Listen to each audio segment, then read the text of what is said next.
Good morning, educators. As with every Don Bosco Press event, we start with a prayer. Let us put ourselves in the presence of our Lord.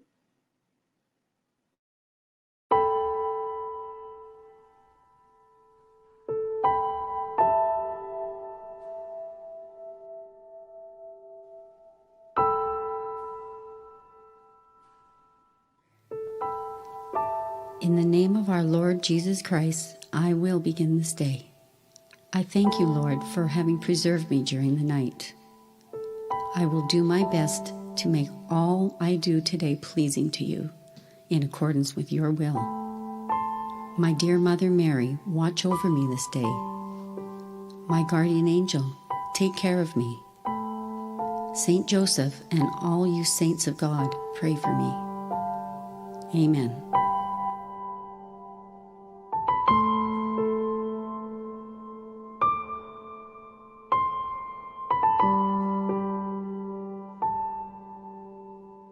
Our Father, who art in heaven, hallowed be thy name. Thy kingdom come, thy will be done on earth as it is in heaven. Give us this day our daily bread. Forgive us our trespasses, as we forgive those who trespass against us. And lead us not into temptation, but deliver us from evil. Amen.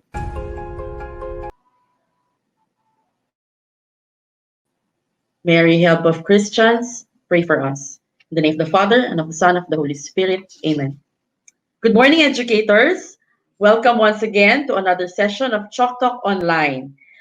Chalk Talk Online is Don Bosco Press teacher training program for its client schools. And now, given the pandemic, we're still moving forward and would like to be able to give you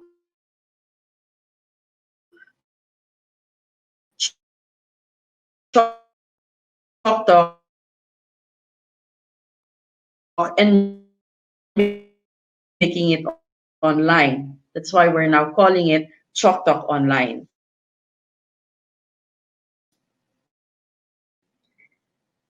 Today's session is universities remote and teaching learning, resources for remote instructions that can be effective tools for education. So I'm sure that any further to of Don Bosco Press Incorporated, Miss Geraldine Gibe. Welcome to Don Bosco Press Chalk Talk Online. To get a feel of the audience, we'd like to start our Chalk Talk Online with some polls. This is a very important poll, so let's see the first.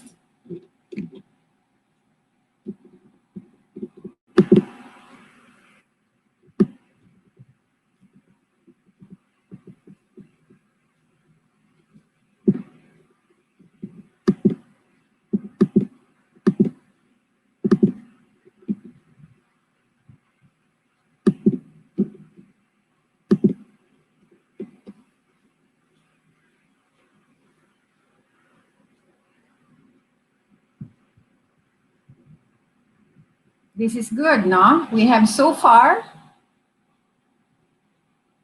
most of us have eaten breakfast because we stay here until past 12, especially when there are very interesting questions. And those who have not, you can get your snack and continue watching. 83%, 84% have eaten breakfast. Okay, shall we close the poll? We have 84% of us have eaten breakfast and 16% haven't. All right, we'd also like to get to know you better, no? And so we'd like to know from where you are and where you are located. Let's have the second poll, please.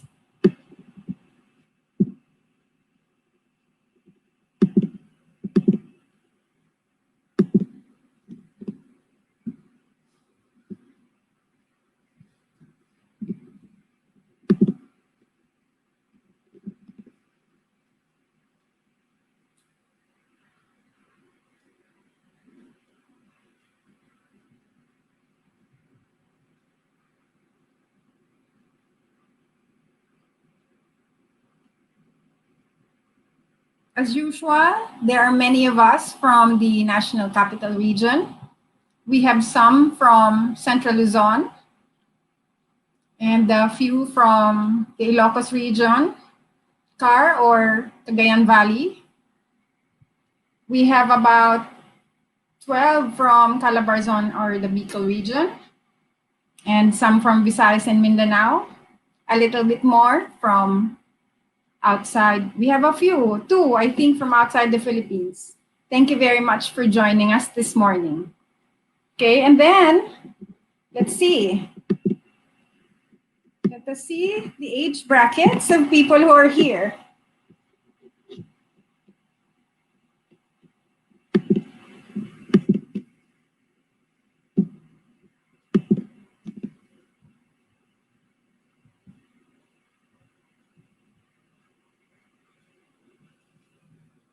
Aha. We have more people. It seems right now there is a race between those who are in the 21 to 30 years old and the 41 to 50 years old. We have a race right now. So we have a few over 50 who thankfully are tech savvy and are here and learning. Right, I think we have that. So we have 24% who are in the 21 to 30 years old bracket, 23% in the 31 to 40-year-old bracket. So this is the highest, no? And 41 to 41 years old to 50 years old in the 23%. Over 50 years old, we have about 16 people. Okay. All right. So early in May, we started this Chalk Talk Online, which we have called Learning Continues. In May, we discussed the different models of remote learning. And then sometime in the early June, we had our second session. We covered strategic planning for remote teaching and learning. Today, our third part of the series, we're going to tackle learning resources for remote instruction. We hope that at the end of the session, you will be able to know what are the learning resources, how can you as teachers get hold of these learning resources, and what are the effective formats. We're very pleased to have with us for the third time, Dr. Melinda Bandalaria. She's Chancellor and Professor for the University of the Philippines, Open University. She's also President of the Asian Association of Open Universities, a recipient of various awards, including Agawad Pangulo Excellence in 2017 and a UP Professorial Chair Award for Teaching and Public Service in 2016 to 2018. She's been invited to speak at various conferences here and abroad. So to start our session, welcome, Dr. Bandelaria. Yes, thank you very much, Ma'am Geraldine, for that kind introduction. So just a minor correction on the introduction. My term as President of the Asian Association of Open Universities ended last December 2019, but we're still very much active in that association. So, and we still contribute to the activities of that association, thereby influencing other universities in Asia. So again, good morning, everyone. Good day to all of you, our webinar participants. I have noted that we have participants from outside the Philippines. So I don't know what time zone they are in now, but we are very happy that you were able to join us in this very important session that we are having today. So as we all know, these preparations for the shift to remote instruction brought to the fore some basic questions from different perspectives. So we have school administrators, teachers, students, and parents. So like in the second session, we were able to discuss some of the questions that our school administrators have in their mind, or in one way or another raised to those with the other stakeholders of the school. So this is not surprising, since for many of our schools, this will be the first time that they would venture into this mode of instructional delivery. One of the basic or common questions that we usually encounter or often asked of us is, how will teaching be done now that the students are physically or geographically separated from the teacher in time and space? Many of us have become used to lecturing in front of the class. So that's what we normally do in the conventional or face-to-face instruction. And those lectures have become part of the learning resources for the courses that we are teaching. We refer to these materials as the teacher-created content, and which can still be made available in the remote mode of instruction. But the good thing about remote instruction, especially with online component, is the opening of more opportunities as to where teachers can source out the learning resources that they can use for their classes.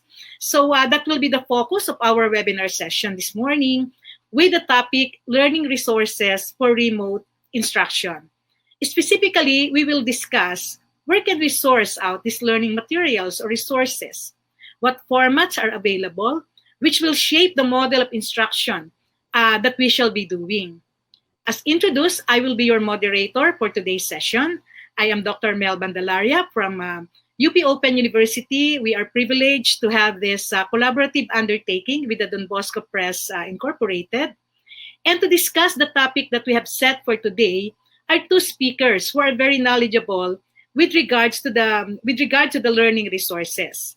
So first, we have Dr. Primo G. Garcia, Dean and Professor at the Faculty of Management and Development Studies of UP Open University, who will provide the overall framework on the role of learning resources in remote instruction. How different will they be compared to when we are teaching in the conventional mode?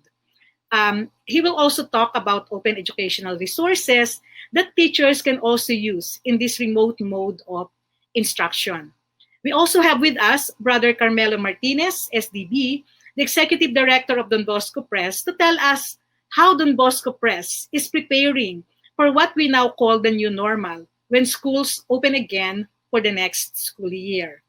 So our program flow will be like this.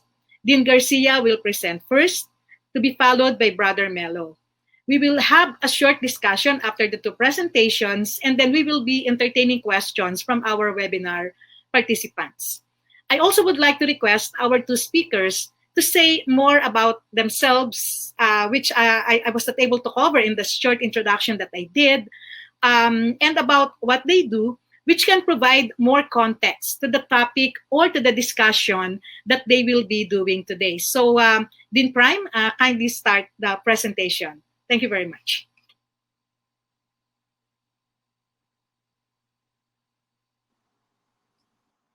Okay.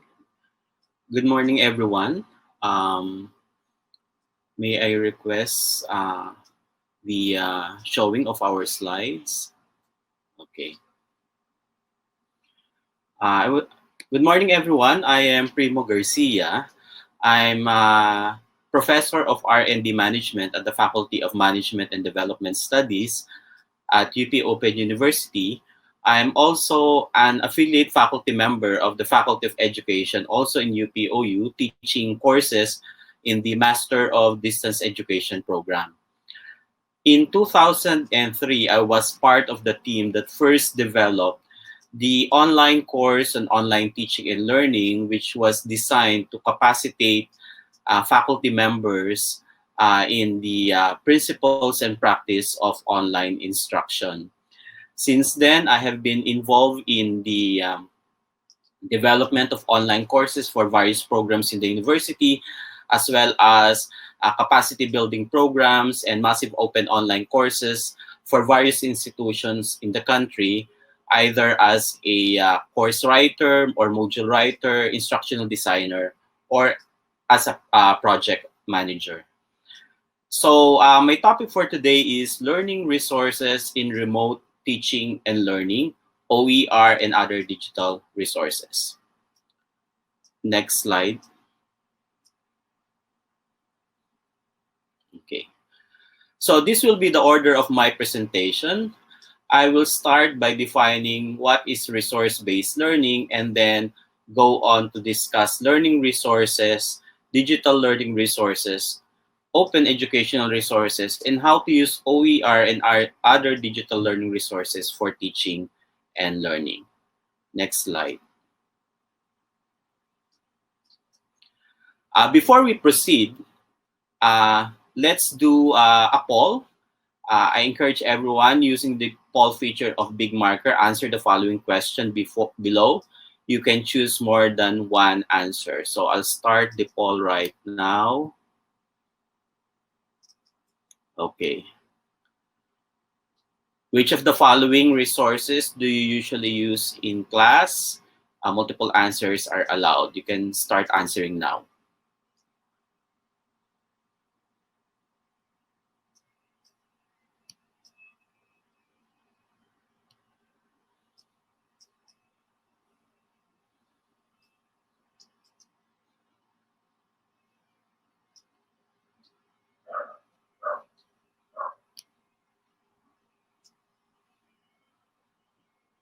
So the leading material or resource right now is our books and charts and illustrations and slides.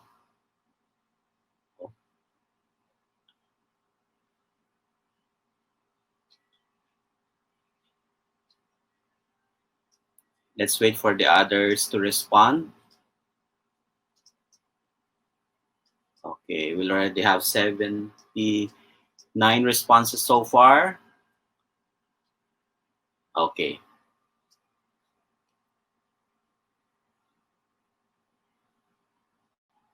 Are we through? Okay. So 20% of you use books, 16% charts and illustration, 21% slides, 21% videos, and 10% use online communication tools like email and social media. 9% use online assessment tools. So this is also expected. I'm gonna close the poll now. So you have there the summary, okay? Can you see it? So basically, the more popular resources are books, charts, illustrations, slides, and videos. Okay. Now let's go to the next slide. Okay.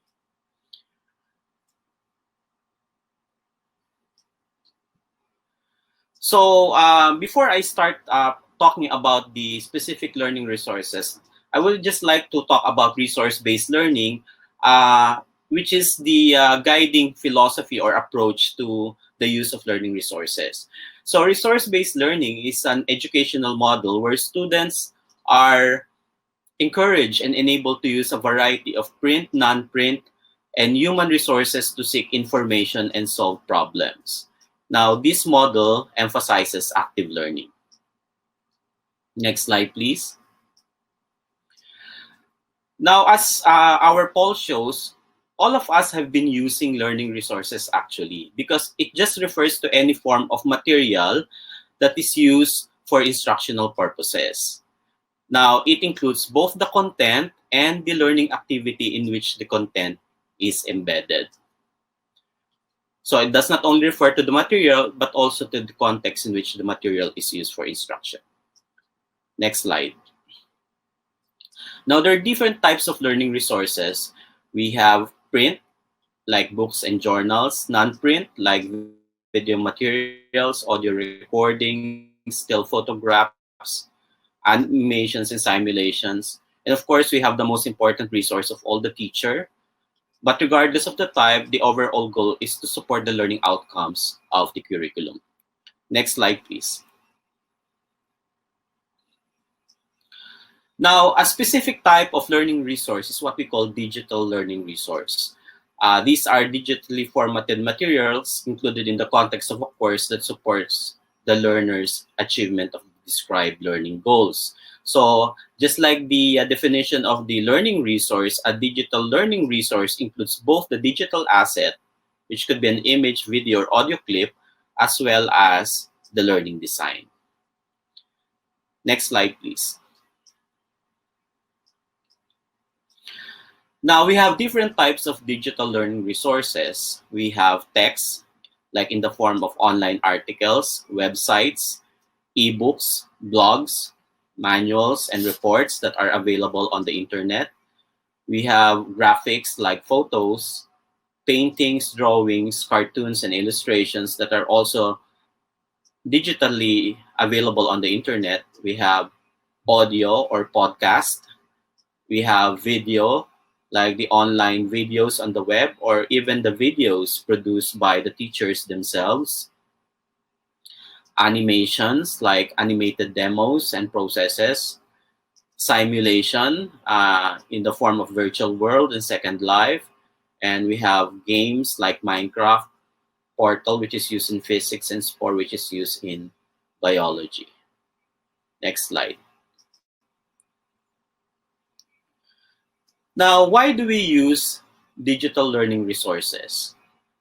First, we use them because they are relevant and regularly updated in terms of content, since they can be easily revised now, given their digital formats. And they also allow for more engaged learners because they can be designed to be interactive.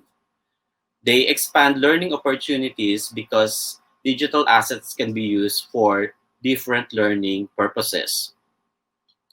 It also allows for immediate feedback to learners because they can be designed with automated or technology mediated feedback, and also facilitates collaborative learning because it also allows for collaboration of learners that are geographically dispersed. And lastly, it prepares learners for transitioning to employment because they can be used to promote digital literacy skills and other 21st century skills. Next slide. So here are some guidelines in selecting learning resources. First, they have to be accessible, which means the resources are organized in ways that make them easy to access and locate. And they have to be current, meaning they are up to date. This is especially true in science courses. They have to be rich resources that reflect a variety of perspectives. And they have to be purposeful use of media, meaning the appropriate media is used. Like, as we all know, video is more useful in demonstrating processes and simulating reality or biophysical reality out there. But text is more useful in explaining concepts that are more complex. And then it should be inclusive, meaning the resources demonstrate social, cultural, and gender inclusivity. Next slide. We can also categorize the resource according to intellectual property rights. First, we have the traditionally copyrighted materials, which are more familiar to us. The copyrighted materials are the ones that are usually available on the web. And so to avoid copyright infringement, in UPOU, we usually link the sites to our core site, or we upload some of the PDF copies under the fair use policy. I can probably discuss this later on if you have some questions. And then there's the Open Educational Resources, or OER. Before we proceed, let's do another poll. The question here is, are you familiar with Open Educational Resources, or OER? So let's start answering now.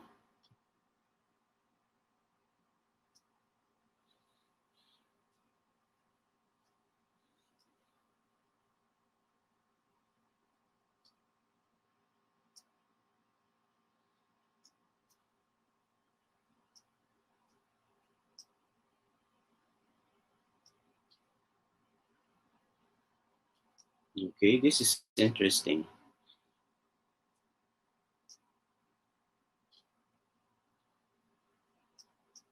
I think it's evenly split three ways at this point. So I'm gonna close the poll now. I'm sorry.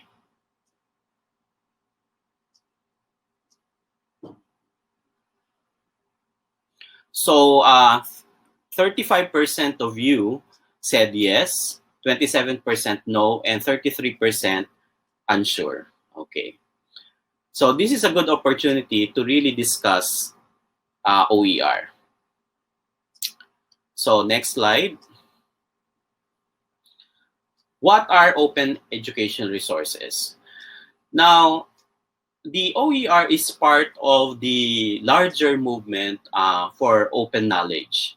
Given the recent calls for knowledge to be more accessible to more people, educators around the world have begun to advocate for open education resources, or OER. OER are similar to any education resources except for one basic difference: it's license.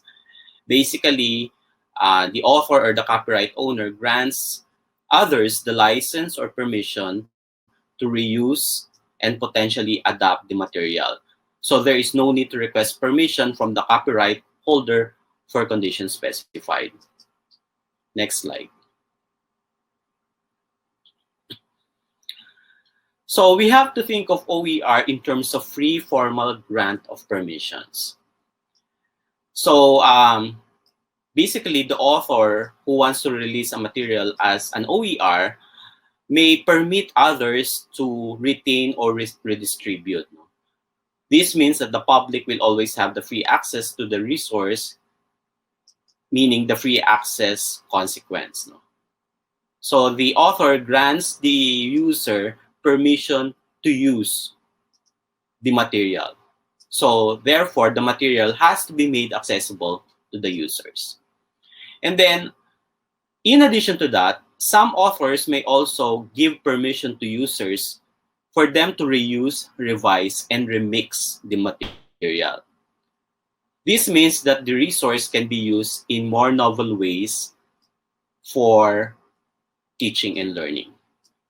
So this is what we call the OER-enabled pedagogy consequence.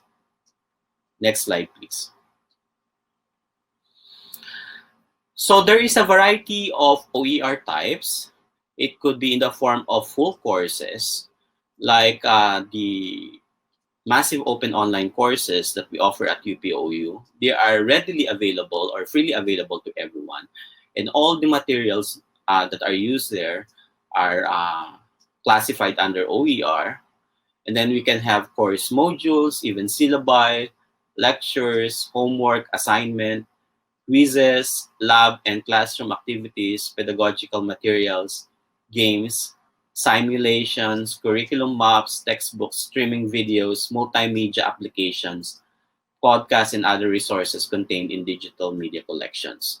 So basically, all of the resources that you have been using in class can be classified as OER if the author grants a permission for them to be used as such.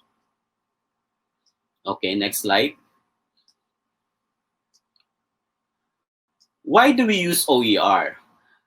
We use OER for increased accessibility as well as affordability. And OER can be designed such that learners play an active role in the learning process. And it also increases the institutional capacity to produce affordable educational materials and turn them into effectively designed quality programs. Next slide, please.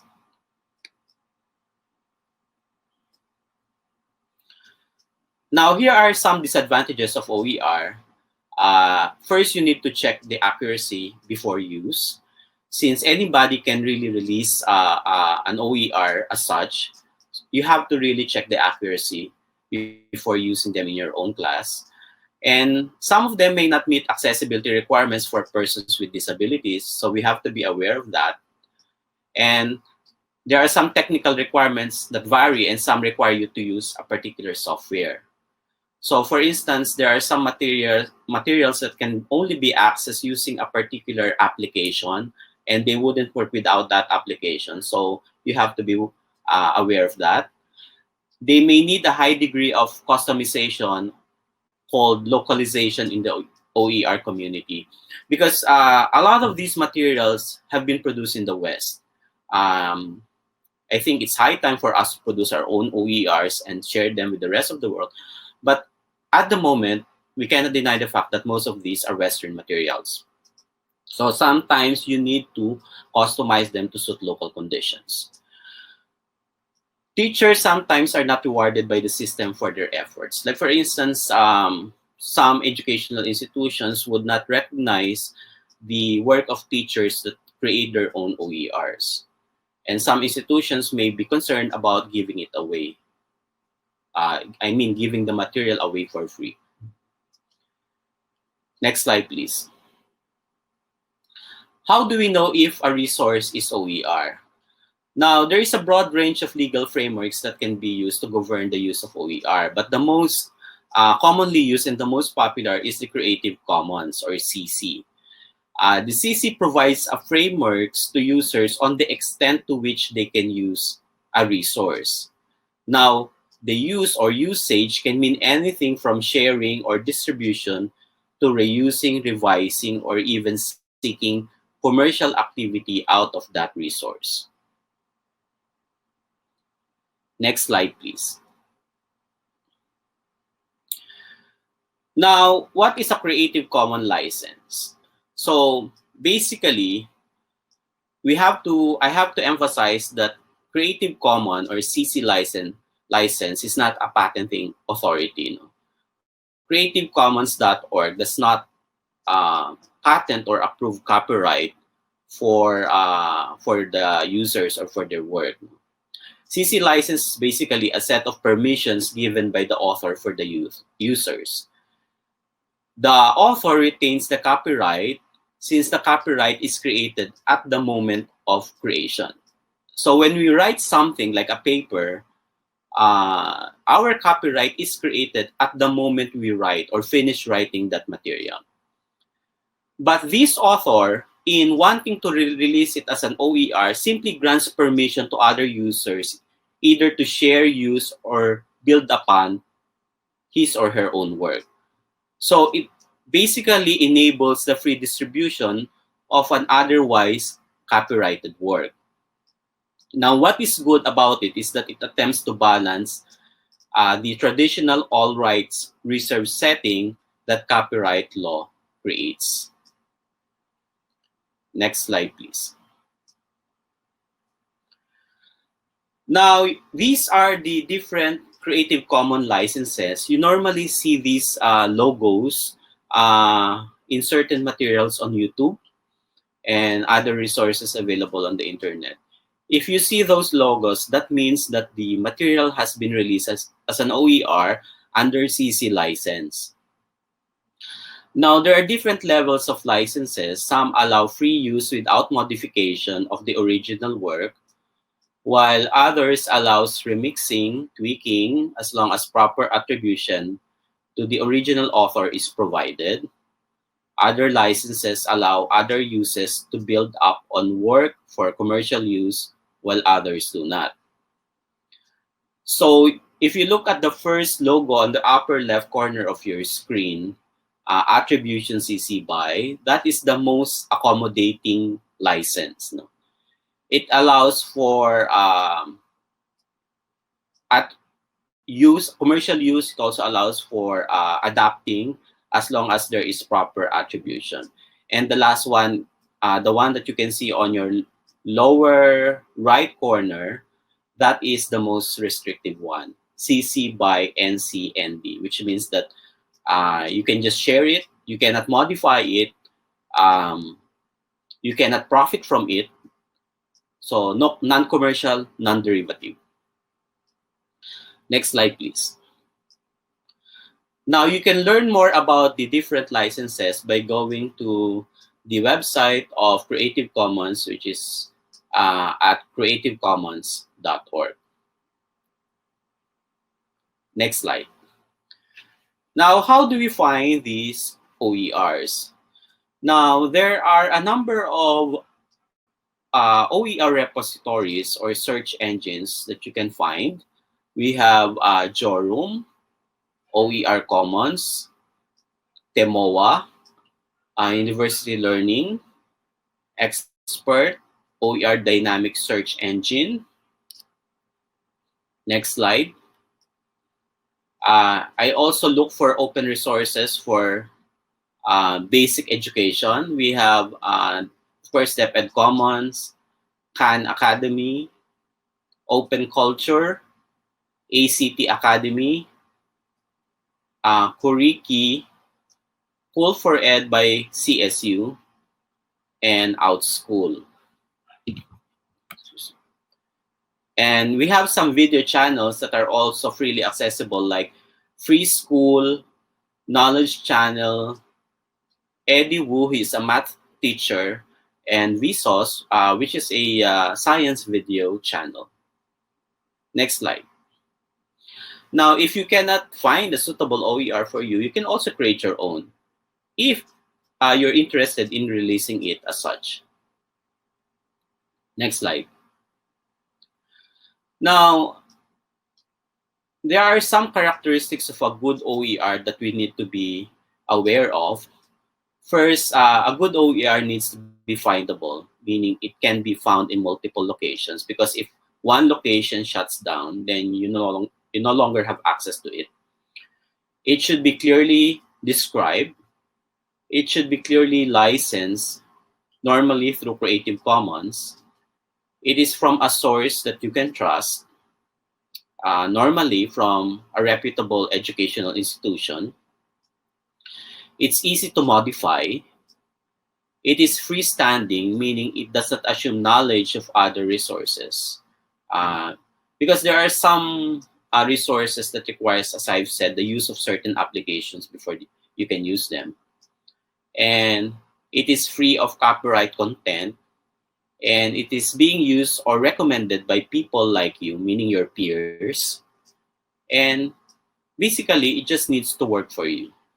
We really cannot find a perfect OER for our own purpose. Next slide, please. Now, how do we use OER for teaching and learning? Now, OER can be used to deliver content and or as part of a learning activity or assessment. As we shall discuss later, the two uses are actually two sides of the same coin. When we use an OER to deliver content, we can't really separate it from the learning activity we ask our students to do. Otherwise, the OER just becomes an object our students just passively consumes. They can do that by themselves by just going to the internet. So basically, learning happens with the assistance of the teacher. These OERs are available online, so your students can also find them by themselves, and they can study these materials by themselves. But it is you, the teacher, who provides the learning opportunities, the proper learning environment for them to use these materials as part of an active learning process. Next slide. Okay. Now, let's first discuss using OER to deliver content. Now, we can use OER with books, like even printed books. The textbook can be supplemented with other OER or digital resources, whether they are adapted or original. We can also use OER with live stream or recorded lectures. We can use the video as either a introductory or summative material to contextualize the OERs. Next slide. You can also use original OER, meaning these materials that have been produced by you as a teacher and released with Creative Commons license. Or you can adapt OER, meaning you can use a collection of online resources or OER in combination with study guides. Next slide. Now, how do we promote learner engagement with OER and digital content?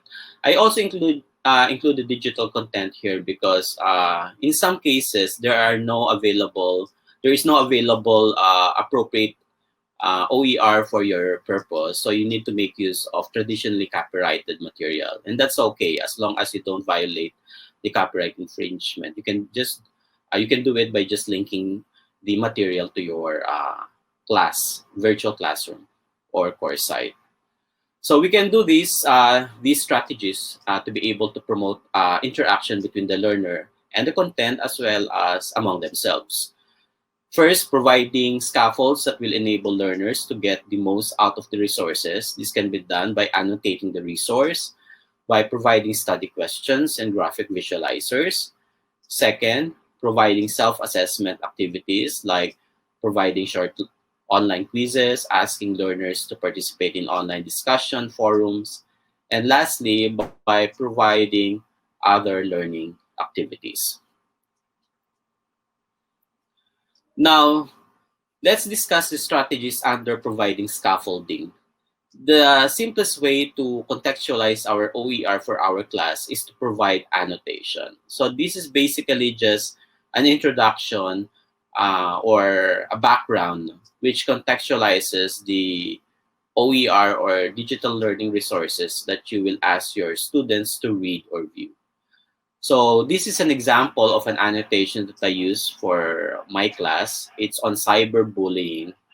So you have there the introduction and a brief write-up on the or overview of the content that will be covered by the digital learning resources below. So you have there an article and also a video. Next slide, please. Now, another way to promote learner content interaction is through the use of study questions. So this is another example. So after asking your students to read the materials, you can ask them to reflect on a set of questions, just like the one you can see on the screen. So the study questions are akin to the discussion questions that appear at the end of a book chapter. Next slide. Now, we can also make use of graphic visualizers to help students to be more precise in the way they answer questions by providing them a graphic organizer where they will have to write down their answer. These generate ideas and organizes them to clarify how they are related. So, next slide. Next slide, please. So here is an example of a graphic visualizer or organizer. So in the same class, the students are asked, after reading and viewing the required article and video, to write down the similarities and differences between cyberbullying and other forms of bullying. So it allows them to organize their thoughts more efficiently. Next slide.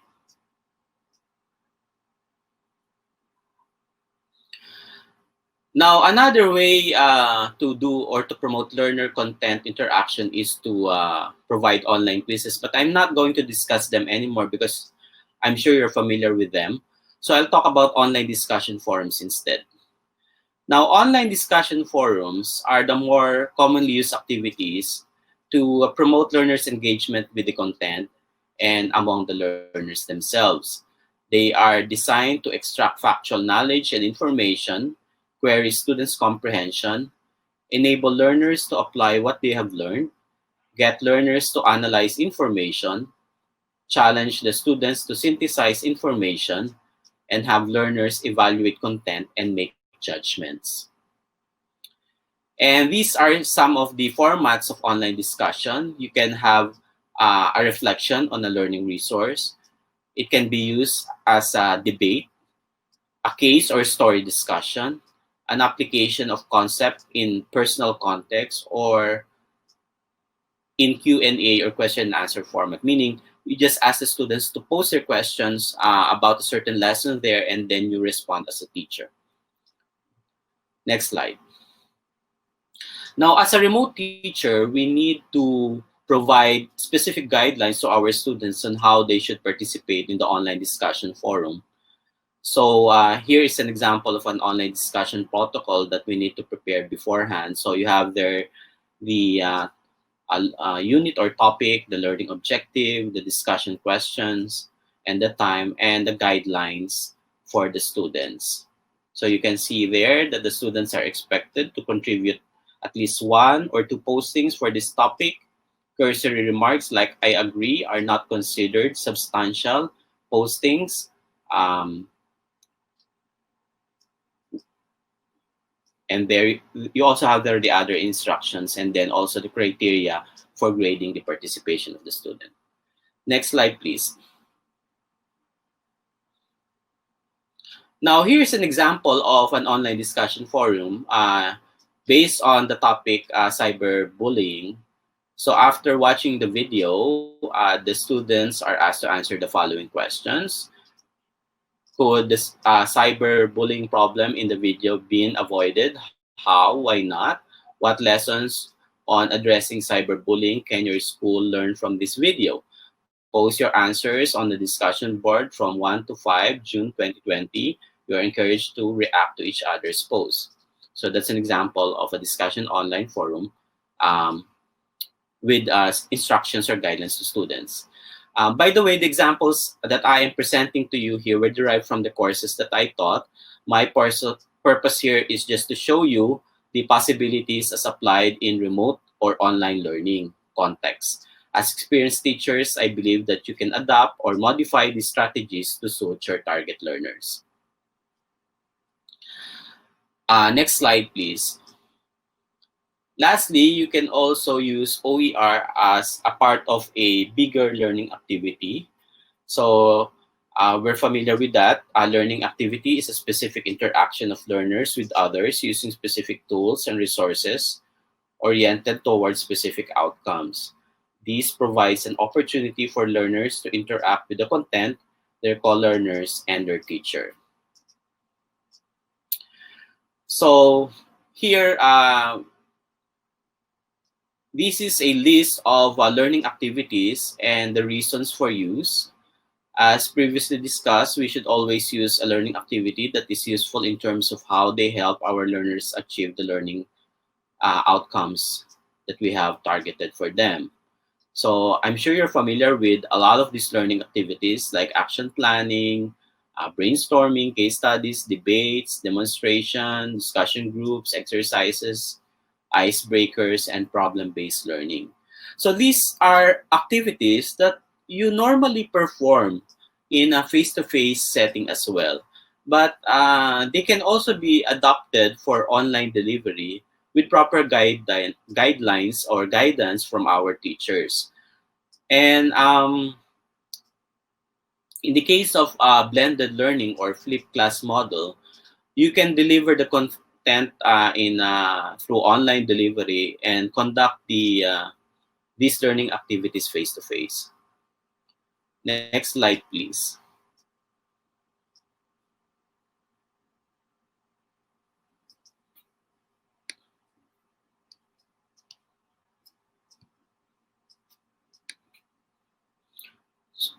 I think you weren't able to see the slides before. No?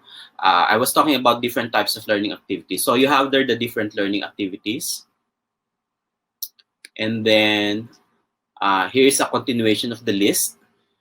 You have their project groups, quizzes, reflective practice, role play, simulations, team building, virtual visitor or guest speaker. That's the beauty of online teaching. You can easily invite another professional to speak during class in your online classroom. It can also be used for visits and other learning activities. Now, you also have there the different types of learning activities according to type of interaction. So let's say you want to promote learner content interaction. You can use reflection, online quiz, drill and practice exercises. If you want to promote learner-learner interaction, you can use discussion or debate, a webinar, collaborative writing, brainstorming, case study, or web quests.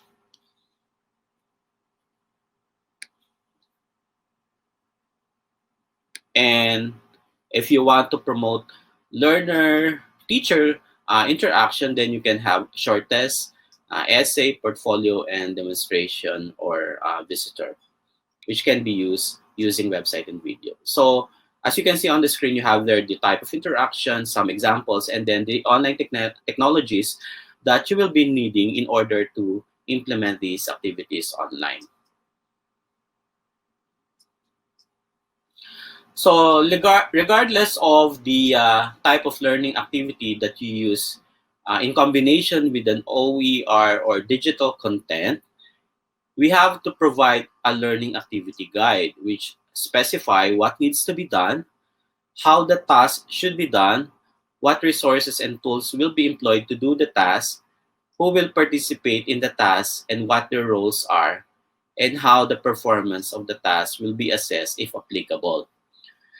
This is especially true in online setting because given the separation between between the teachers and the students, you cannot readily guide your students. So students develop an anxiety if they find the instruction confusing, if they're not sure about how they're going to perform or go about doing the activity. So as teachers, we need to provide them with a specific set of learning activity guide. So this is an example of a learning activity guide that I used in a face-to-face class many years ago. I adapted it as a collaborative online learning activity using a material available in the internet. So this activity is part of a module where students are expected to discuss the relationship between organizational culture and personal values. So as you can see on the screen, you have there the tasks, and we try to relate the activity with a learning outcome so students are familiar or understand what they're getting into and what is that activity for. And you also provide them with a set of procedure on how they're going to go about it. So you have there the procedure. It says that this is a two-step activity. The first part will be done individually, but the final output, which follows after the first stage, will require collective effort. Okay. Now, let's proceed to the continuation of this learning activity. So that's the first part. The student is asked to read a short story, rank the 5 characters from the most offensive to the least offensive, and briefly take note why they rank the characters accordingly. And then the second part is the group activity.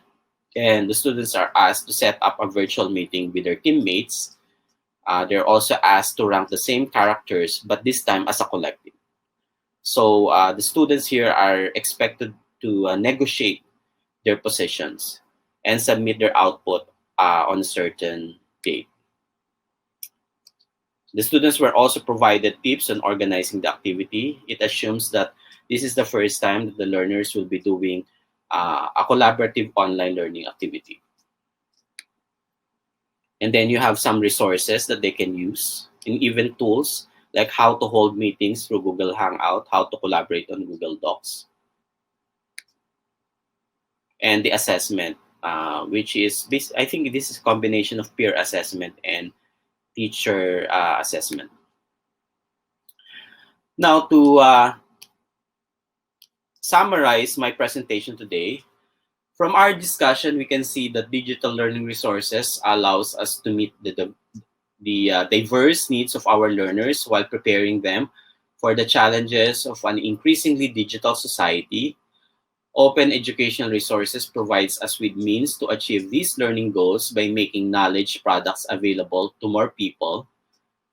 Learning activities using open educational resources can promote active learning and student engagement, and activity guides are an important tool in facilitating resource-based online learning activities. So that ends my presentation. Thank you. Thank you very much, Dean Prime, for that very comprehensive presentation with regard to the learning resources that we can get from the internet. I also noted that you also provided an example wherein the activities or the learning activities that we usually do in a classroom or face-to-face instruction can be translated online or can still be used in remote teaching and learning. So we will discuss more about that later. And this time, let's hear how Don Bosco Press Incorporated is preparing for what we call the new normal. So, Brother Melo, please start your presentation. Thank you. Introduction.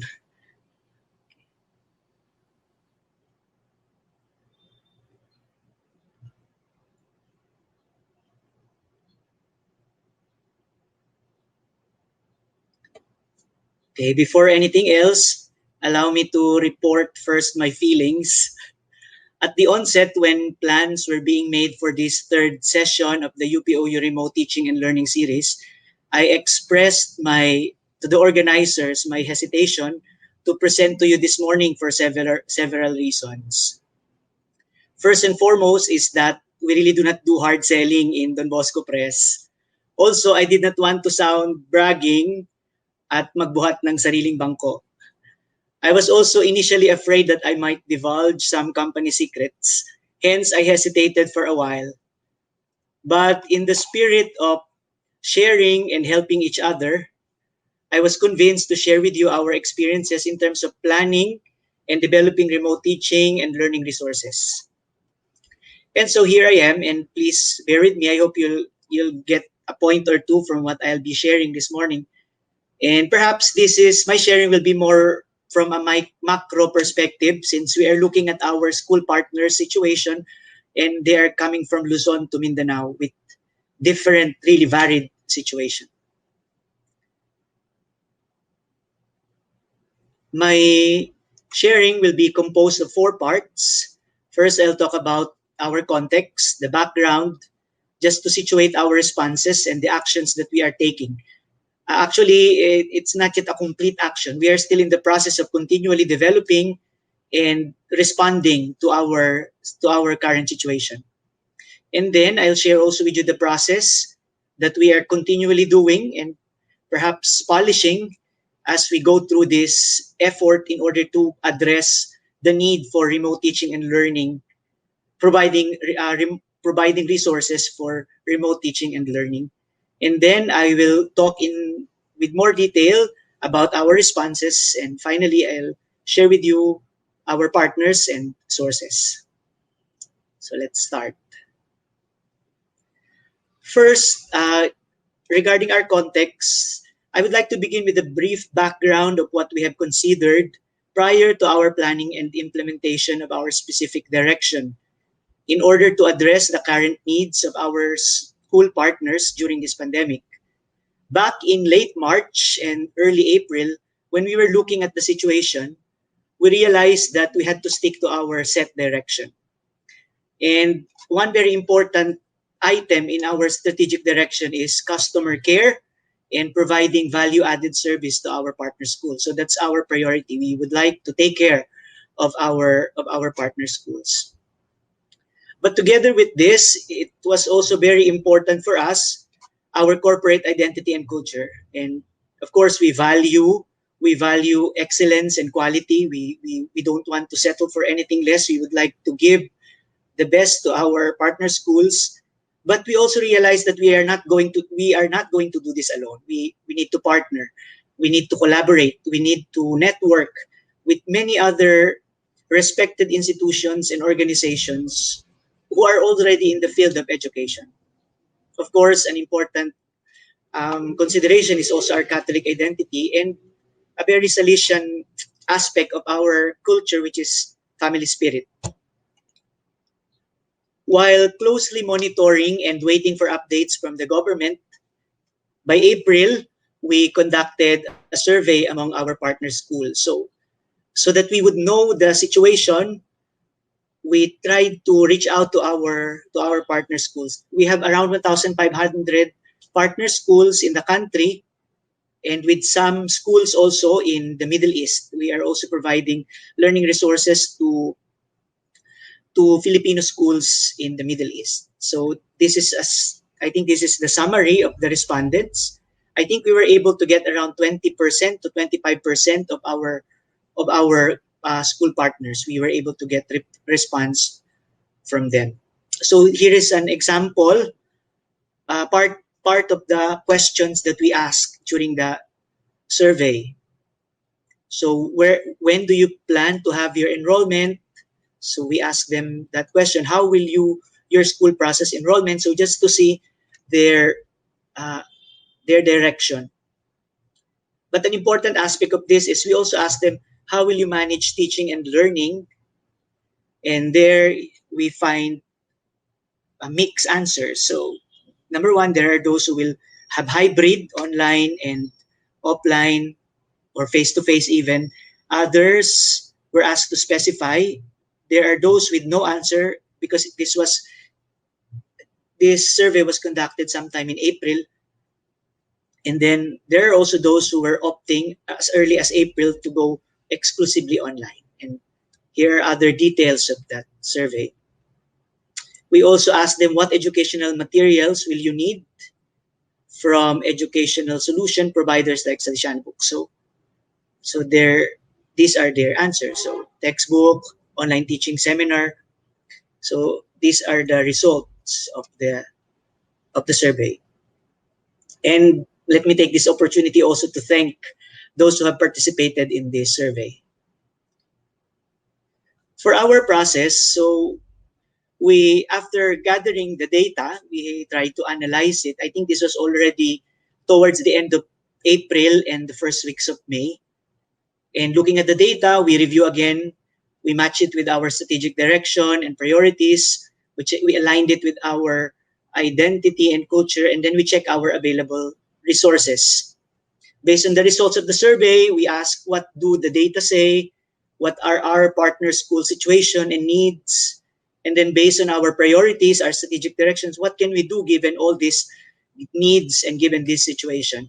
Afterwards, we check if the actions that we have proposed were aligned with our corporate identity and culture. And of course, we look at the affordability. Do we have the available resources in order to support these lines of actions that we were proposing? And from there, we work on our concrete responses. But at the onset, from the very start, we were sure and we were very clear that DBPI's intervention in terms of helping our partner schools will have to be very practical, deliberate, and purposive. I think Dean Primo also mentioned it earlier, that it has to be deliberate and purposive. And so this is to summarize the areas where we are trying to provide resources for remote learning and teaching. I will only mention here those that are focused on the topic that we are discussing now. First, so there we have identified 5, and I will share with you later, actually 6 areas where we have decided to focus our intervention in terms of promoting and producing remote learning and teaching resources.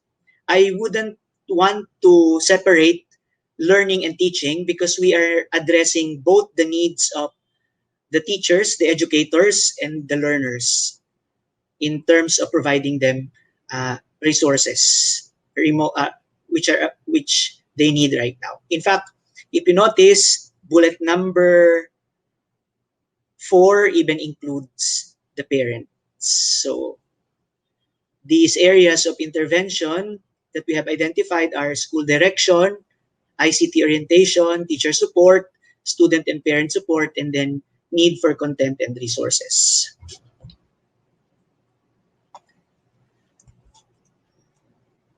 Guided by our intention also to partner and collaborate with others, please bear in mind that as I report all these responses that Don Bosco Press is doing in order to address the situation, these responses also continue to take shape. Even now, as I am sharing with you, I am not reporting something that is already done, but something that is still in the process of being completed.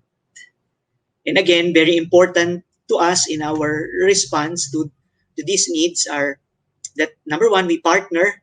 We don't do this alone. We don't reinvent the wheel. And then we engage our authors. We also realize that we have a very talented pool of authors, editors, partner schools, and consultants. And I would like to acknowledge many of them are here attending this seminar. And then also because this is something that is meant to help, so all of this training and resources, we are trying to offer it for free. So let me just go to these five areas briefly. So the first area where we felt that we have to do some intervention and help was that in terms of school direction. And so the first thing that we did was we partnered with UP, University of the Philippines Open University, and then we organized this Chalk Talk online series with UPOU on various topics. This advertisement, we are now on the third. This will run until the seventh installment. So hope you'll be with us until the last session. But also, all these sessions that we are conducting, we are recording and then they are undergoing now post-production, and we are going to upload them in our YouTube channel to make it available to anyone. As we were discussing with Dr. Bandelaria, perhaps not many teachers or school administrators may be available at this time. And so we are making it available anytime when it would be convenient for them. And so also, if you want to review some of the sessions that you have attended, we will announce it in our Facebook page or in our website when they're already up in our YouTube channel. So that's our intervention in terms of school direction. Also, a very important aspect, and I think much of the discussion of Dr. Primo was focusing on online learning, and even on hybrid learning, but which involves ICT infrastructure.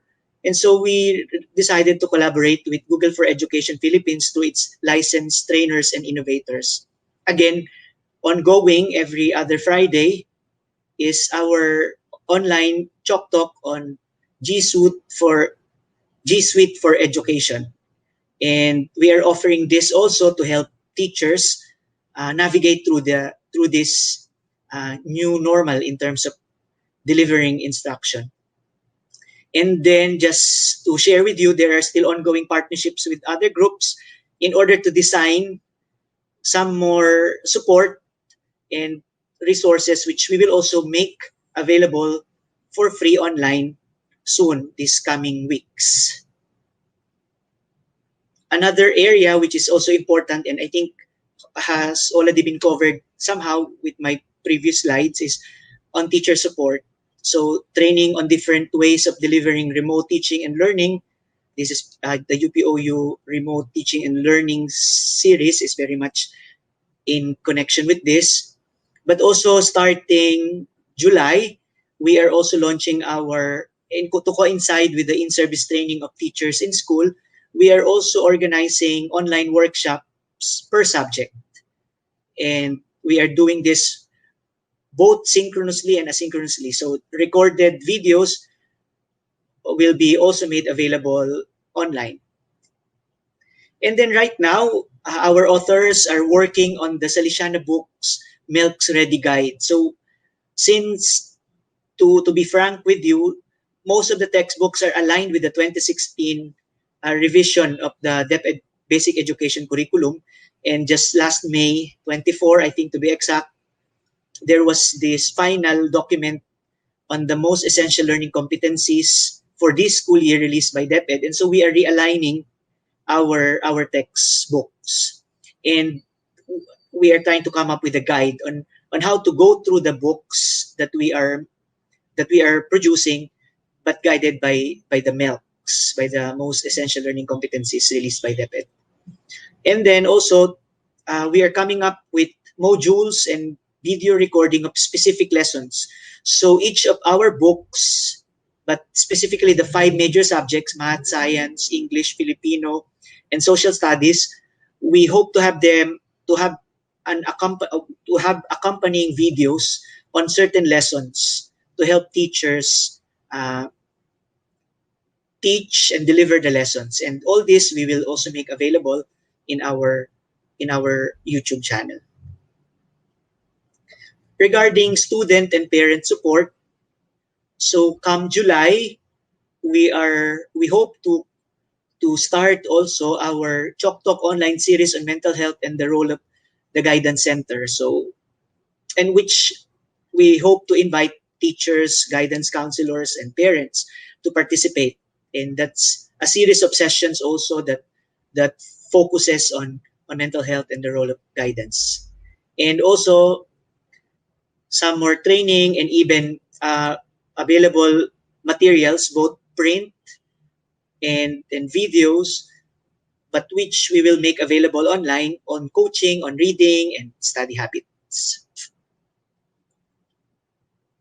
Regarding content and resources, we have been strengthening our Salesiana Books ebook portal because our printed books are also available in ebook form. And so we have already our Salesiana Books ebook portal, and we have also the Don Bosco Press YouTube channel. We have the Don Bosco Press Incorporated website and the Don Bosco Press Facebook page, which we want to maximize and make available as a repository of our uh, resources, which teachers can freely access. So just some images here. So this is, I think, this is our Salesiana eBooks portal. This is the opening page. So our partner school will soon become familiar with this. Our account executive will start orienting you on how to navigate in our Salesiana eBooks portal. Okay, this is our YouTube channel, which is now also beginning to take shape. We have already uploaded some videos there. I think slowly we're trying to place there in our YouTube channel our recordings of both these seminars that we are offering and the accompanying videos of our textbooks. I think this is a video on science, the one projected now on your screens. And then this is our website. And we are trying to link all of this for you so that you can easily access them. And then this is our Facebook page. Earlier, I mentioned that we have identified 5 basic areas in terms of intervention for providing remote teaching and learning resource materials. These are in terms of school direction, ICT orientation, teacher support, student and parent support, and availability of content and resources. So these are the areas. However, reflecting and looking at the situation, we realized that we need to add one more, and this is also part of our advocacy. Since we are a Catholic institution, we realize that we have to provide, especially our partner schools, with Christian living modules. We understand that in the arrangement of scheduling of classes, it seems that Christian living is not in the priority, not in the top list of subjects to be given regular schedule, whether online, in synchronous meetings, or even in the for those schools who are opting to have at least a minimal face-to-face interaction.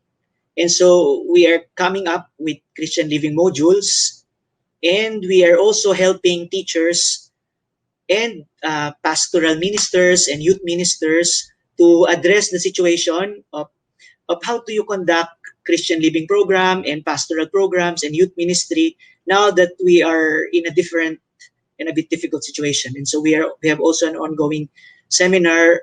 We entitled the series Christ, Evangelization, and Faith series, Chef series in short, and It's also available. It's still ongoing. So it's, I think, every other Friday. And we're going to have the second session already this coming Friday. So if you are interested, you can join again. But again, all the recordings of these sessions will be uploaded in our YouTube channel.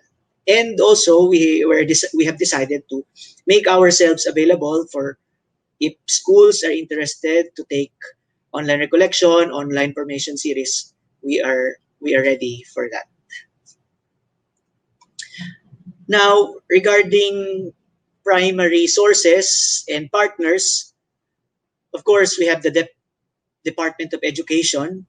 We very much rely on the direction given by DepEd, but we are also following the instructions and suggestions and input coming from SEAP, a very important partner in of Don Bosco Press right now. As we make decisions, we learn a lot from them, and also I'm sure you all are learning from them, is the University of the Philippines Open University, and we really appreciate and we are grateful for this partnership and collaboration.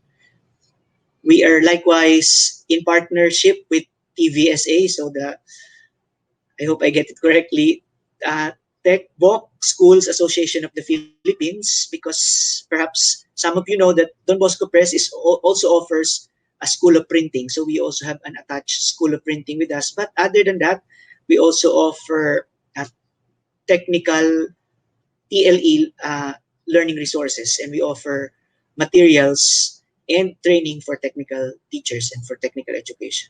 Of course, we are in partnership with Fuse Foundation for the upgrading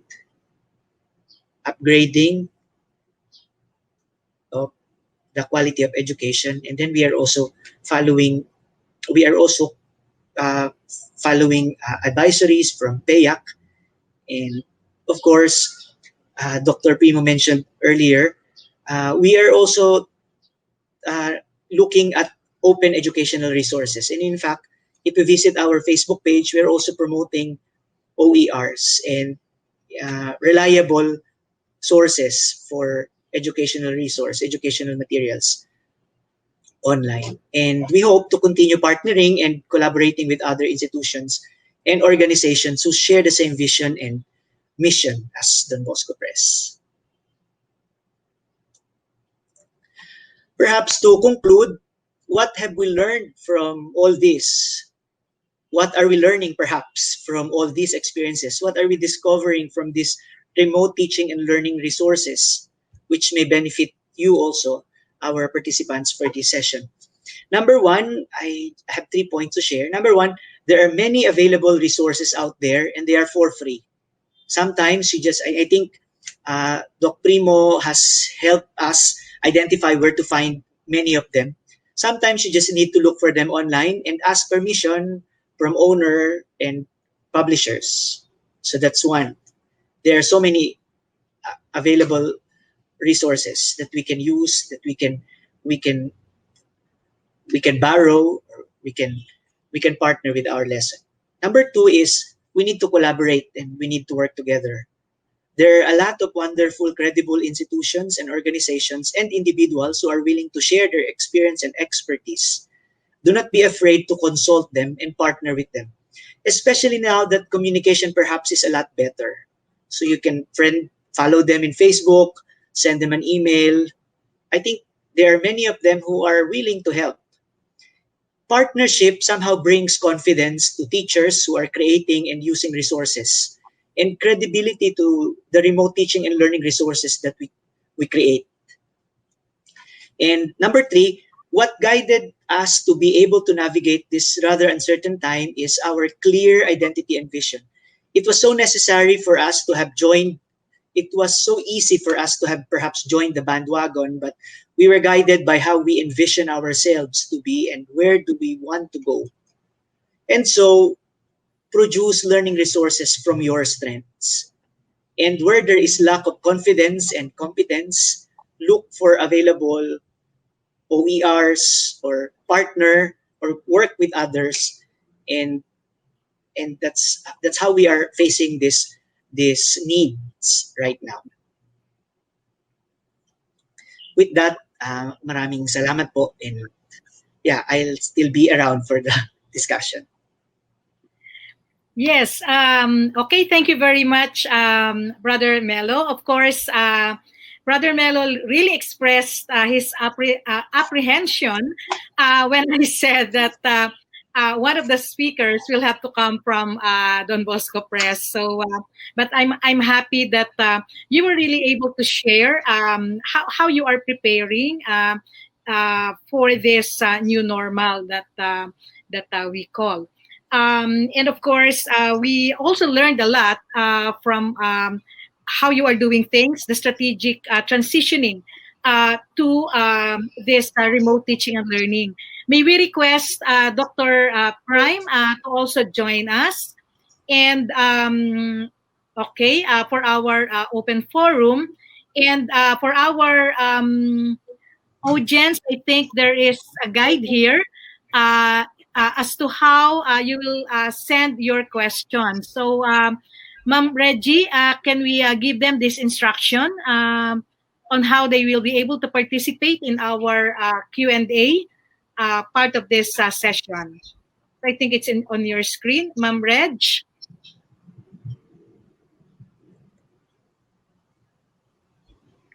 Well, I think Ma'am Reg is, yeah. Okay, so I think I'm part of Don Bosco Press, so I'll help out. Okay, Perhaps okay. Ma'am Reg is having difficulty. So for your questions, kindly maximize the Q&A box on your right side, and we will accommodate as many questions as time permits. To ask questions, so if you want to ask question in person, if you want to be seen, first in the chat box, you will have to tell us if you are willing to be seen. If not, then you can just type your question in the chat box. Microphones will remain on mute and video cameras turned off until given the opportunity to ask questions in person. Okay. So yes, thank you, Brother Melo. So that's clear. I think we have one question here from our webinar participants, but first, I think that's the prerogative of the moderator to be asking the first question. So both of you mentioned something about open educational resources. Dean Prime focused much of his discussion on open educational resources, and Brother Melo mentioned that part of what they are also offering and that they are also contained in the platforms of Don Bosco Press are also the open educational resources. In this discussion, Dean Prime mentioned that anyone, and that's true to all of us, and we know that, anyone can create a video material, put a license to it. And one of the things that we really have to be careful about is the quality of the materials that we are using. We know that it will also determine the quality of instructional content that we deliver to our students. So, from your experience of using open educational resources, how can we make sure that what we are using, the educational resources that we are using, are quality materials? So, may I request Dean Prime to answer the question first, and then Brother Mello, because we need to give time to Brother Mello to catch his breath after that presentation. So, Dean Prime, the quality of OERs. I think first it has to be produced or authored by a person from a reputable institution, Okay. or by a publisher, or by or it could either be found in a repository that is run by a reputable institution or organization as well. As experts of our own disciplines, we know who these people are. We read books, we read journal articles, we listen to their lectures online, so we know who these people are.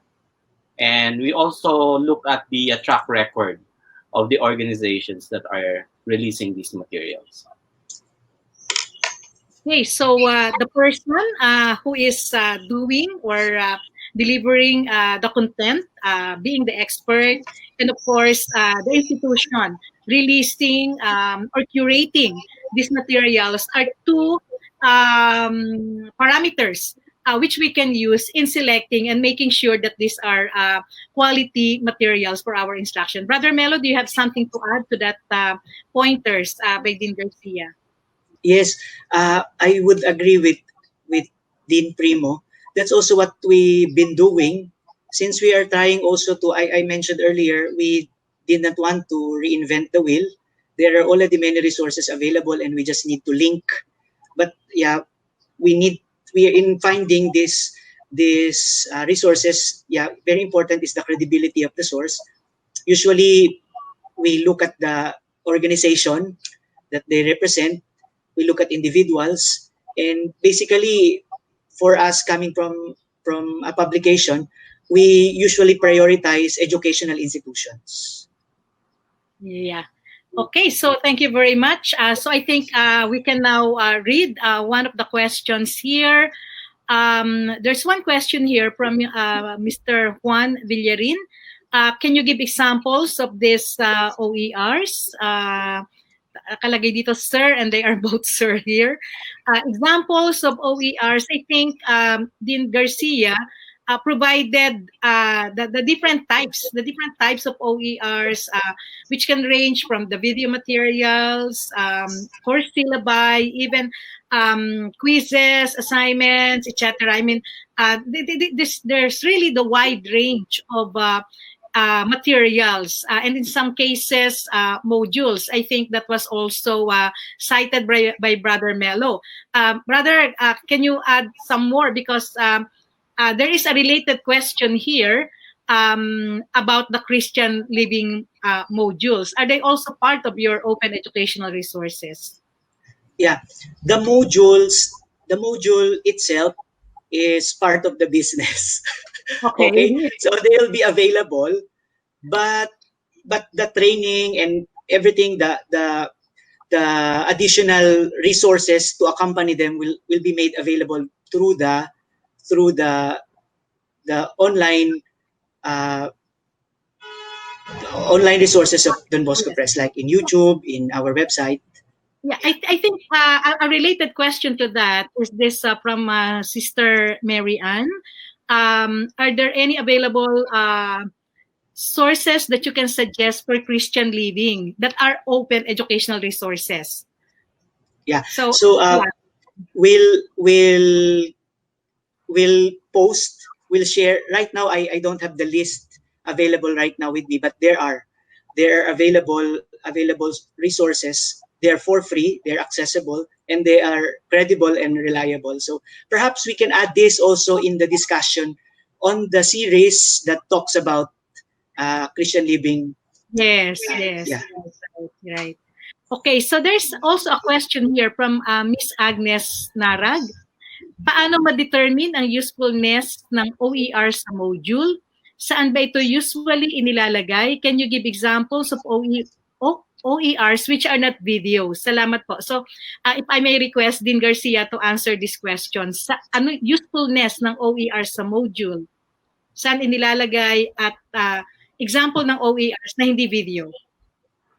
Actually, marami po tayong klase ng OERs. As I discussed a while ago, it could be a text, a report, it could be a website, it could be an audio or podcast, it could also be a drawing. No? A lot of the times, yung mga images na ginagamit natin for our PowerPoint are copyrighted. So one way to ensure that the images are free to use or share, pwede pong gamitin natin yung Google search. Just go to the tools section, and then under that, if you click images, go to tools, you can see usage rights. Meron doon mga choices labeled for reuse with modification, labeled for reuse, labeled for non-commercial reuse with modification, labeled for non-commercial reuse. So that's one way of looking at OERs as well. No, I forgot to mention that a while ago. So you can have all types of OER, all types of materials or resources released under Creative Commons license. Now, if you go to the online repositories that I've discussed or presented a while ago, you can find there na it's like a catalog, library catalog siya na pag pumasok ka doon, you just type in a topic that you would like to find, and then it would show you the different types of materials that are available. There could be some lecture notes, merong video, there could be some podcast, or there could be an exercise or a quiz. No, it could come. An OER is basically a learning object, Yeah. just released under a free-to-use license. So, kung merong copyright, para siyang copyleft, no? Yun lang ang, kung anong purpose mo for education, for teaching, either you want to use it for delivering content or lessons, you can find an OER for that. If you want to find a quiz also, you can also find a quiz which is released under OER for that. So it's up to you. Oo. Pero sometimes I've noticed that there are some topics which are difficult to find. Like in one of the courses that I've handled, nahirapan yung ibang teachers sa Filipino to find OER in on that topic, in that subject matter. So yun yung mga areas na medyo kulang, no? Kasi we Filipinos, we do not produce, very few of us really produce OERs at this point in time, no? So most of the materials are coming from the West. So yun yung isa sa mga limitation na nakikita ko. Okay. Thank you very much, Dean Prime. Yeah, Brother Melo, you have something to add? Yeah, I learned from Dean Primo about that aspect of OER in terms of Filipino resources. So perhaps, yeah, that could be an area that we can explore in Don Bosco Press to be producing more OER, especially in subjects of social studies and Filipino. Exactly.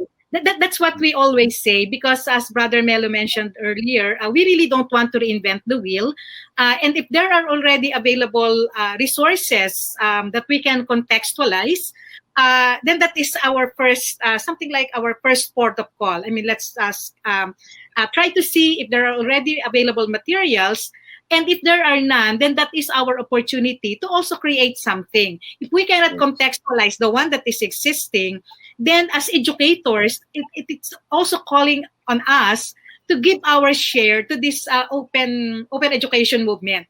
In terms of sharing, especially in the area of Filipino kasaysayan, kasaysayan ng Pilipinas, probably. So these are the things that we can probably contribute from our end. And as we say, at UPOU, let us claim our virtual space. I mean, let's not just be consumers of what the West produces in terms of open educational resources, but we know that in a way we can also contribute to this open education movement. If I may add also to the list that Dr. Prima shared earlier about the repositories, we also have two local repositories. Dean Prime mentioned the DepEd Commons. Of course, we are all aware of that, and I think many of us are also using that. At UPOU, we also have our own repository, the networks.upou.edu.ph, and at the whole UP system, we also have the TVUP. We have top experts, not only from the University of the Philippines, but experts from other universities as well, so that they and these are the persons in authority. These are the experts talking about the subject area, so that we can find a wide range of subject matter, and we can look at these resources because they are already contextualized to the Philippine condition. So these are additional information that we can consider when we try to use open educational resources for our teaching. There is a related question here from nawala siya. Medyo umakyat. Ito. Digitalized Filipino-based audio-video materials, panitikan in particular. Hindi, parang wala pa ako masyadong nakikita doon. I'm not so sure if Brother Melo or Dean Prime has they had encountered audio-based material on panitikan. Ang nakita ko kasi kasaysayan at saka wika. Yeah, the one that we produce. Oo. So I'm not so sure if there's already one from the Don Bosco Press, or if Dean Prime has encountered something like this. In TVUP, I think, and also in UPOU networks, you can find resources on Wika at Lipunan. Yeah, Wika at Lipunan. So, I think that some of the top covered are about the use of Filipino in academic settings. Okay. Intellectualisasyon ng Filipino. Okay, thank you very much for that information. There is this question from Dr. Maria Esteban, and I think she's based outside the Philippines. I saw the greetings earlier, and I think she's one of our participants based outside the Philippines. So the question is, aside from the reputation of the one who created the material, it was mentioned earlier, how can we make sure about the validity and reliability of the assessment? It's now asking about the exam materials, the assessment materials that are released as open educational resources. And how can we make sure about the validity and reliability of these materials if we're going to use them for our own purpose of assessing the learning of our students? So any one of you who wants to answer this question first? Or have you had any experience of using the OERs, the assessment materials like the quizzes, etc., in the courses that you're handling, for instance, in Prime? In my experience, I haven't used the assessment of made by other people for my Yeah. own course. I make my own assessment. I have used readily available rubrics Yeah. for assessing some of the work and also for peer evaluation, but I haven't used the assessment of other authors. But I think we need to understand that in online learning, our role as teacher is more of a curator. Yes. We, as experts in our own respective discipline or subject matter, we are trained to find or to determine whether a material is valid or reliable or up to date. Yes. So it's something that we need to provide to our learners. No? We should be able to curate which materials are not only relevant but also appropriate for our teaching and learning purposes, and of course the profile of our students. Yeah. So that I think emphasize the role of the teacher, and that teaching cannot be done by these OERs. I mean, it's really still very important that the teacher would really evaluate these materials and make the most use of this material to serve our teaching and the learning activities or purposes of what we are doing. Brother Melo, do you have something to add to that? Yes. Yeah. If I may just also put together the question previously of when to use OER, I think it's Miss Nara who asked that question. And Yeah. now related to it is also the assessment. When to use, it's actually really based on the learning design, on how you plan your lesson, on how what you want to achieve with the lesson. So if you see that this particular resources really fits and really supports the objective, the plan that you have in mind regarding a particular lesson, then do so, get it and use it, maximize it. But yeah, it really depends on the objectives, on your lesson plan, on the reality that you and your students are in, especially now. So Yeah. lahat ng ito yung we have to take into consideration. Yes. Because for example, as I was starting my presentation earlier, we on our end as a publishing house, we are creating learning resources, teaching and learning resources, but it's like parang general. Mm-hmm. So it's up to the teachers to adapt it in their particular situation, depending on how they envision their specific lessons. Perhaps our videos, our recordings regarding some lessons in the textbook will be very useful for some, but perhaps it may not be useful for the others. So it really depends on how the teacher really will plan the lesson. Yes, thank you very much, brother. So there's another question here that's specifically directed to you. Is this Ma'am Edeline Jampay? Brother, how about those books that we have already? So I guess you can clearly understand what our webinar participant is referring to. Can we still avail with the guide MELC, the MELC, ready? And then may follow-up comment siya, or nasa school na kasi namin yung science book. So I think the specific question here is about the guide provided. Yeah, definitely. Therefore, if I may announce, they're for free. So it's a teacher's guide. So Yeah. teachers of So you just contact your account, Salesiana Books account executive. Siguro we'll start distributing them by middle of July. Okay. So, ma'am, They're for free. They're for free. ibibigay daw po sa inyo for free. Kasi sabi nga ni brother kanina, na-update kasi yung mga guides natin. Then if you already have the books, you can already have the copy of the guide. So they will be provided to you. Another question here from Ma'am Katrina Francesca. What is the range in grade level of the availability of the OER? Do we have resource for as young as kinder? Dean Prime, would you like to answer that?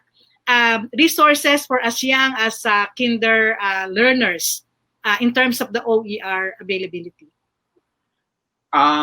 Yung list na binigay ko kanina, there is a set of repositories for basic education which I shared with you a while ago. Some of those materials range from K to 12. So talagang it covers kinder, pre-basic education up to senior high school. So, Ma'am Katrina, meron po siya. Sige, Prime. I think for subject matter like English, mathematics, science, there is an abundance of OER materials, no? And it's easily to suit them or to adapt them for our own purpose. I just want to mention na yung binanggit kanina ni Brother Melo, there are times when there is no suitable OER material for a certain topic or for a certain activity. Tama yung sinabi ni Brother Melo na pwede tayong humingi ng permission dun sa publisher or dun sa copyright owner, no? And we also do this in UPOU. In some cases, may mga materials talaga na copyrighted eh. So what we do is to write a letter to the author, the publisher, who then gives us the permission to use it. We just mentioned them na we are a government-funded institution, na kailangan gagamitin lang namin to for academic purposes and we're not going to profit from it. So they normally grant us the permission to use that material. And there's also the fair use policy, no? Mm-hmm. Basically, like, meron kasing provision yan sa copyright na it gives authority for people to use it for non-profit purposes without seeking the formal permission of the author, provided na hindi mo gagamitin lahat yung material. Like for instance, sa book, you'll just use 10% of the book or parang 10% of the chapters, whichever is shorter. Parang ganun. Yun yung allowed lang, no? So, merong mga ganung policy, but we have to be clear about, I'm not so sure about, baka si Brother Melo is more knowledgeable about that, no, sa publishing, no?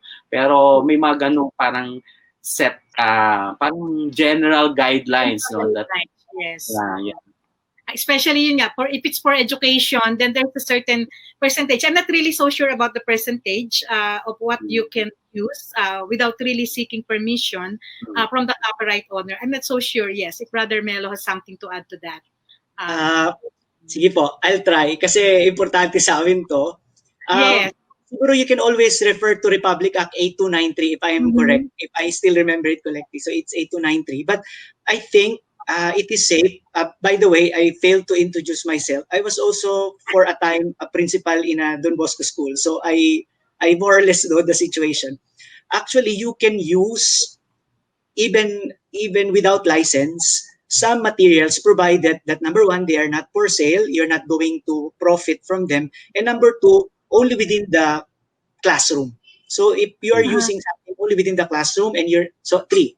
So use it academic, purely inside the classroom, you'll not reproduce it, and you'll not profit from it, then you can use it even without permission.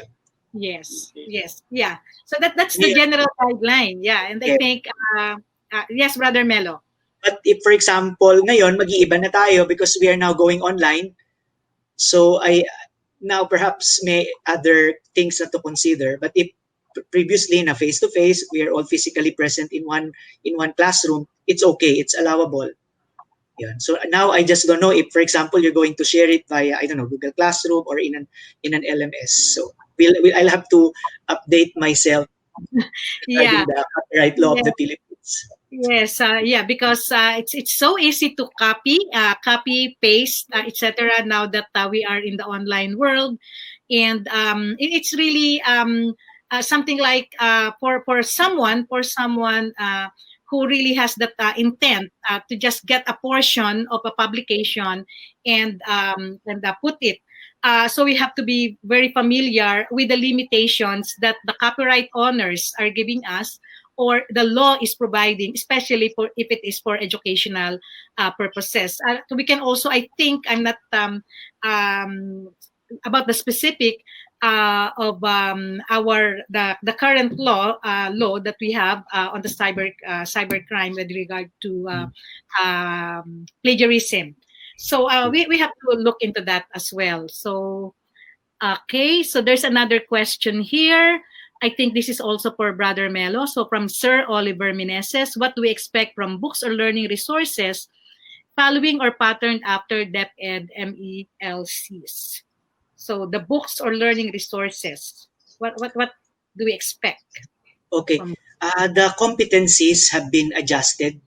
So we are given just the most essential learning competencies. But I think it's temporary. It's only how we see it for now is only it's going to be for this year. Hopefully after this school year, only for this school year, we revert back to the 2016 or unless they have a new revision, we go back to the 2016 DepEd curriculum.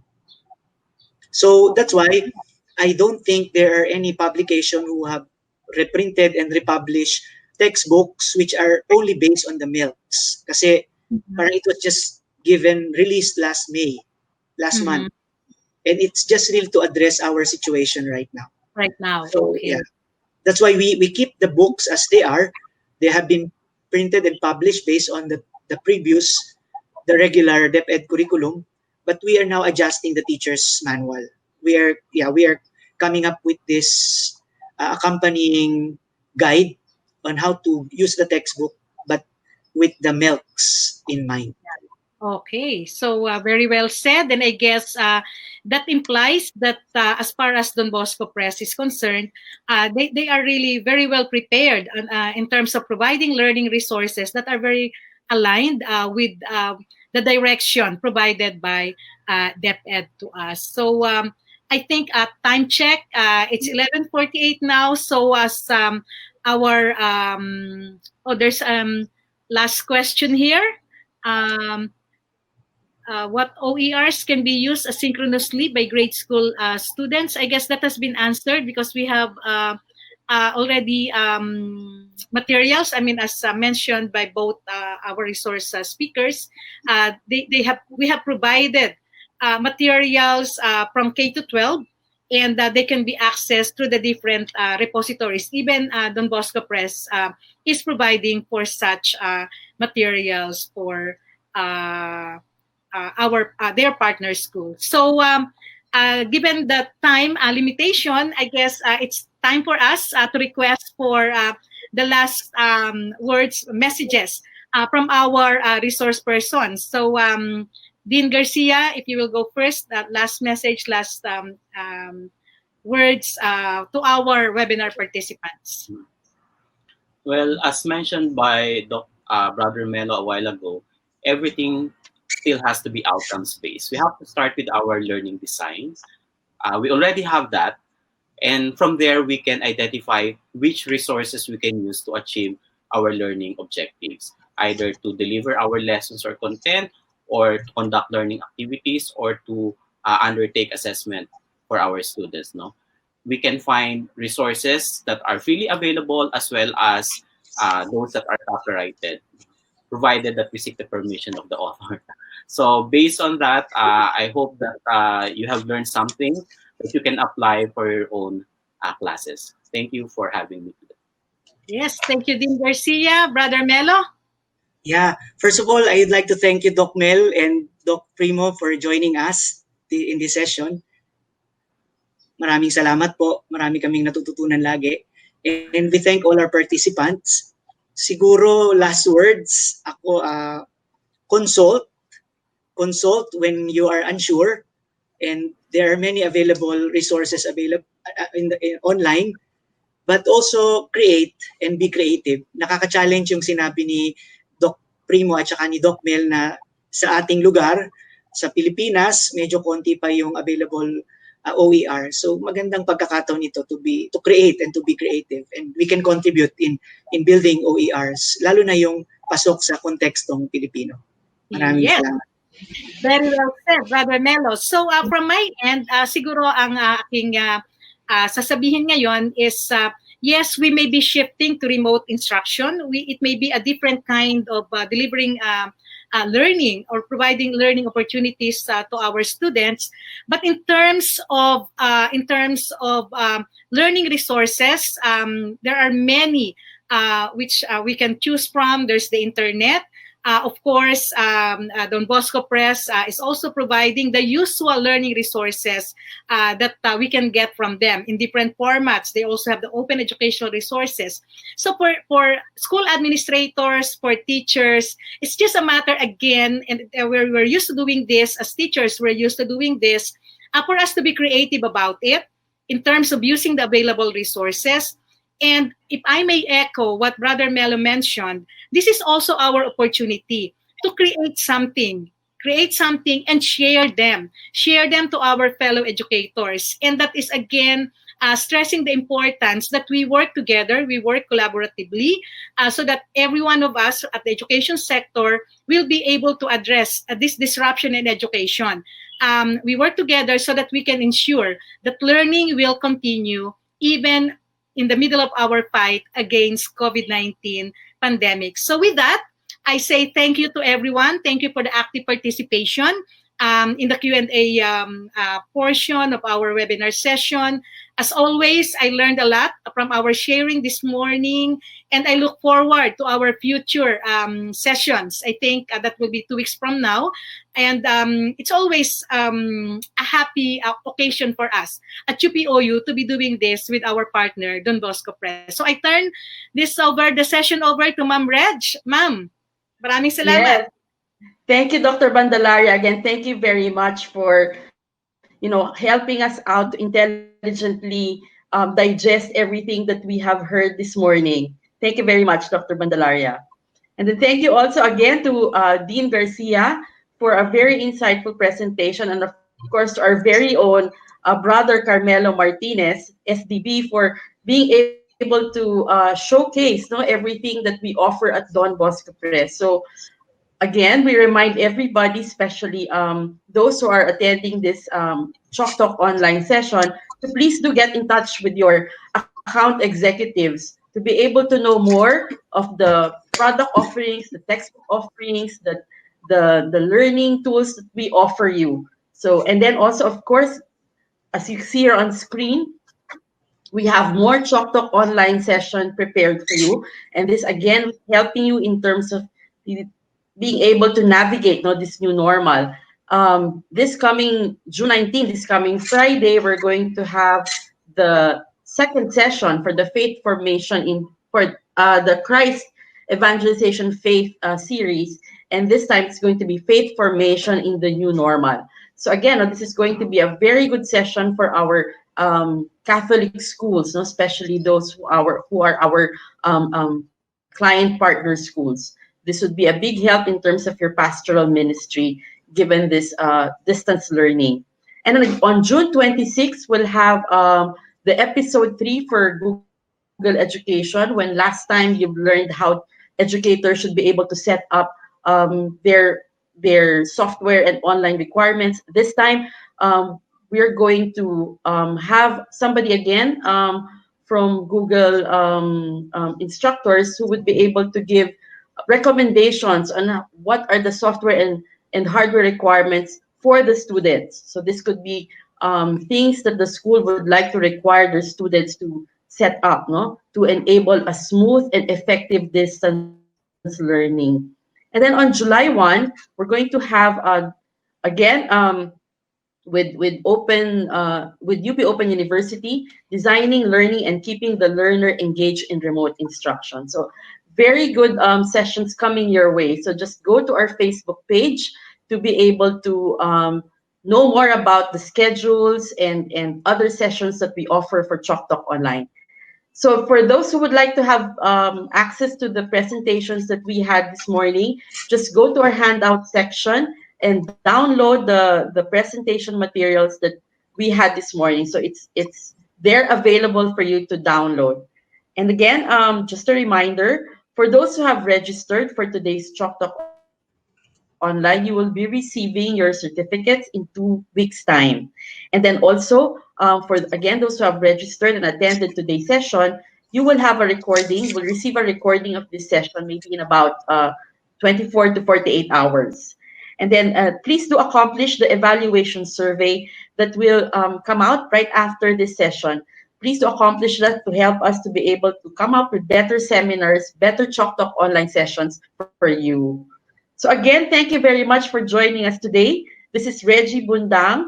Until next time, see you again. Thank you. Bye.